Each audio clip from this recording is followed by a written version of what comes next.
Jagatsinghpur block अंतर्गत अँला ग्राम पंचायतर मकरमपुर गाँवर राउत छक निकटरे करिथिबा चा दोकानी सागरबाला पटनायक गौरव बासंती अपांक कथा 1965 मसीह कटकर अन्नपूर्णा बी ग्रुप रे जोग देइथिले बासंती अपा।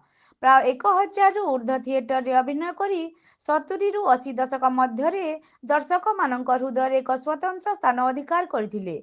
ओडिशा तथा ओडिशा बाहर बेस सुनाम अर्जन करथिले, किंतु स्वामी वियोग पर परिस्थिति क्रमे घर को आसी अकर्मण्य पुओ बोहू और दुई नाती नातुणी को नहीं परिवार चलेबा कष्टसाध्य हो पड़िथिला। पर स्थानीय लोक मानक सहायता रे एक चा दुकान करी निजर परिवार बहु कष्ट रे चलाउछंती। बासंती अपांक दुर्दिनर खबर सोशल मीडिया रे और गणमाध्यम पाई सिने जगतर आग धाड़ीर प्रसिद्ध हास्य अभिनेता हरि भाई तांको द्वारा गठित हरि भाई कॉमेडी क्लब माध्यम रे तांको सहायतार हाथ बढ़ाइछंती। डिसेम्बर मास 19 तारिख रे भुवनेश्वर ठारे तांको कॉमेडी क्लब रो एक उत्सव रे तांको संबर्धित करने सहित बंचिथिबा पर्यंत तांको 1000 टंका सहायता राशि प्रदान करिवे बोली घोषणा करिसंती। एथिरे बासंती अपा खुशी होई हरि भाई को आशीर्वाद देवा सह तांकर दीर्घ जीवन कामना करिसंती। एथिरे ग्रामवासी माने मध्य खुशी व्यक्त करिसंती। जगतसिंहपुर जिला प्रतिनिधि संतोष कुमार साहू रिपोर्ट प्रतिज्ञा लाइव। बड़ा पटनायक मत समस्ते बासंती अपा बोलिक डाकती। आज हरिबाबू आसिक हठात मो दुकान पाखे पहुँचले। हाँ मुझे विश्वास कर पारे हरिबाबू मो पाखक आसती। जाइ हो से आमको आम परिणत बयस शेष जीवन से आम सब मन रखी से यथेष्ट।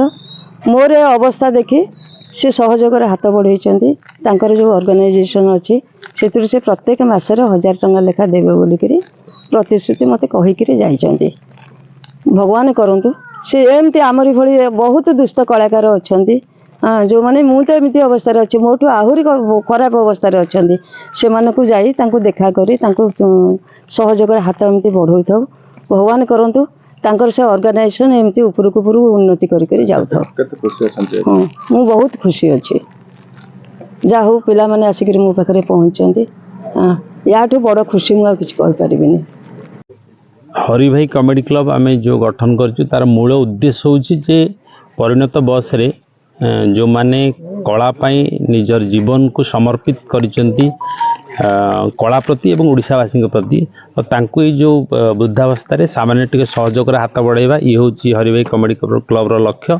एवं एपर्यंत आम 7-8 वर्ष आरंभ कर 12-14 जन एमती कलाकार को हेल्प करुचु पोष्य भाव ग्रहण करुचु। मासिक 1000 टंका लेखे आम पेंशन दौचु एवं 1 तारिख रु 5 तारिख भितर जमी पहुँच तार सब बंदोबस्त करूँ।